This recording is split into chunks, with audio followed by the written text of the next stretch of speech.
Kebutuhan daging sapi di Indonesia dari tahun ke tahun masih terus meningkat dan selalu terjadi gap antara supply dan demand, dan kebutuhan tersebut masih harus dipenuhi dari impor sapi hidup maupun daging sapi beku. Untuk itu pemerintah saat ini tengah menggalakkan usaha pembiakan baik kepada peternak kecil maupun peternak yang berskala industri atau kelompok-kelompok peternak dan koperasi. Kondisi alam Indonesia yang cukup beragam itu membentuk berbagai sistem produksi. Sebagai contoh adalah sistem produksi peternakan rakyat yang bersifat tradisional maupun peternakan yang berskala industri. Contoh lain adalah sistem produksi yang berdasarkan sistem pemeliharaan, yaitu sistem pemeliharaan intensif, semi-intensif, ekstensif, ataupun sistem produksi yang merupakan integrasi dengan tanaman pertanian atau perkebunan. Dan masing-masing sistem produksi tersebut itu mempunyai karakteristik sendiri-sendiri. Dan usaha pembiakan ini dapat dilakukan di berbagai sistem produksi tersebut.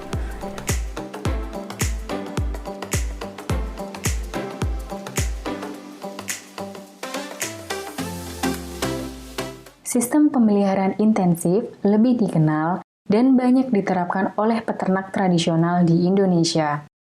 Berbeda dengan sistem ekstensif, pada sistem ini seluruh kegiatan pemeliharaan dilakukan di dalam kandang, termasuk pemberian pakan. Pakan disediakan oleh peternak secara cut and carry, sehingga peternak yang menentukan sendiri kualitas dan kuantitasnya. Sedangkan dari segi pengawasan kesehatan, sistem pemeliharaan intensif memiliki kontrol yang lebih mudah karena observasi pada ternak hanya dilakukan di dalam kandang. Dengan demikian, identifikasi penyakit akan lebih mudah diketahui dibandingkan dengan ternak yang dilepas di ladang pengembalaan. Selain memudahkan dalam pengawasan kesehatan, peternak yang menerapkan sistem pemeliharaan intensif juga dimudahkan dalam melakukan pencatatan data ternak atau recording, sehingga manajemen pemeliharaan dapat optimal dengan adanya pencatatan data tersebut. Terkait sistem perkawinan, pada sistem pemeliharaan intensif biasanya dilakukan dengan inseminasi buatan, yaitu proses perkawinan yang dilakukan tanpa menggunakan sapi pejantan, namun hanya straw sperma yang ditembakkan dengan dibantu oleh petugas inseminator. Perkawinan model ini sangat sering dilakukan pada peternak rakyat. Hal ini disebabkan karena biaya pemeliharaan pejantan cukup besar dan penggunaan kandang menjadi tidak efisien.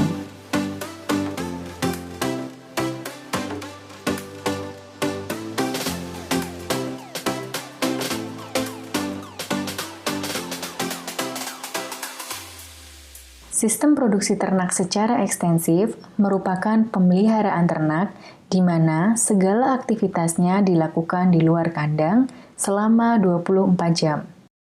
Beberapa sistem ekstensif di Indonesia dilakukan dengan mengintegrasikan ternak dan perkebunan sawit, atau lebih dikenal dengan SISKA. Hal yang perlu diperhatikan dalam pemeliharaan ekstensif yaitu ketersediaan pakan ternak. Hijauan berupa rumput atau dedaunan menjadi sumber pakan utama bagi ternak di ladang pengembalaan. Namun, pakan tambahan dapat menjadi alternatif. Didasarkan pada ketersediaan hijauan, maka diperlukan rotasi area pengembalaan. Tiap area pengembalaan dibatasi dengan electric fencing atau pagar listrik.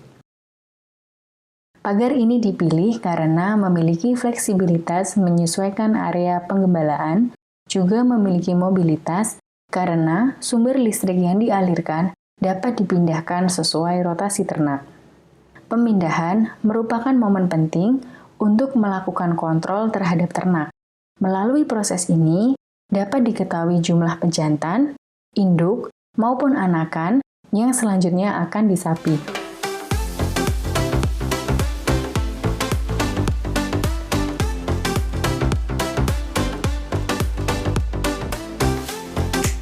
Sistem pemeliharaan yang mengkombinasikan antara sistem ekstensif dan sistem intensif dikenal sebagai sistem semi-intensif.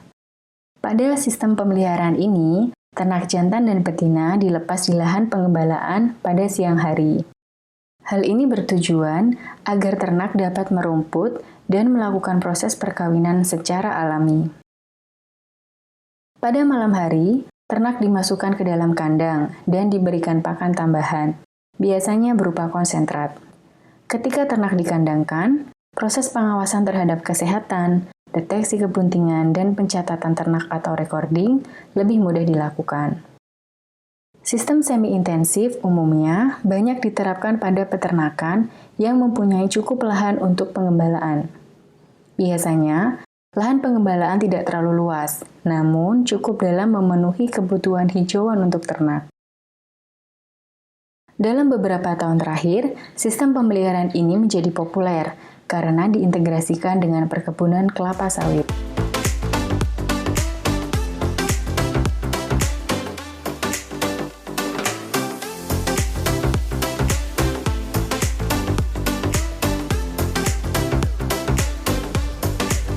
Breeding sapi dapat dilakukan dengan berbagai cara, baik intensif, ekstensif, maupun semi-intensif.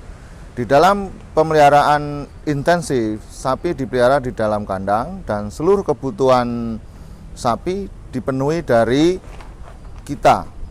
Sedangkan dalam konteks pemeliharaan ekstensif, sapi dipelihara dalam suatu wilayah dan kebutuhan sapi dipenuhi dari alam di sekitarnya dan kita hanya sedikit intervensi dalam kehidupan sapi tersebut. Sedangkan dalam semi intensif adalah gabungan dari atau kombinasi dari sistem intensif maupun ekstensif. Keuntungan dari sistem intensif adalah kita dapat mengatur seluruh kehidupan ternak sehingga kita dapat mendapatkan sapi sesuai dengan keinginan kita.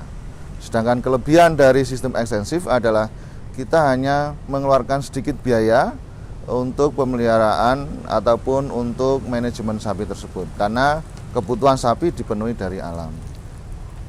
Kelemahan dari sistem intensif adalah biayanya yang sangat tinggi, sedangkan kelemahan dari ekstensif adalah kita tidak terlalu bisa mengatur apa yang kita inginkan dari sapi tersebut.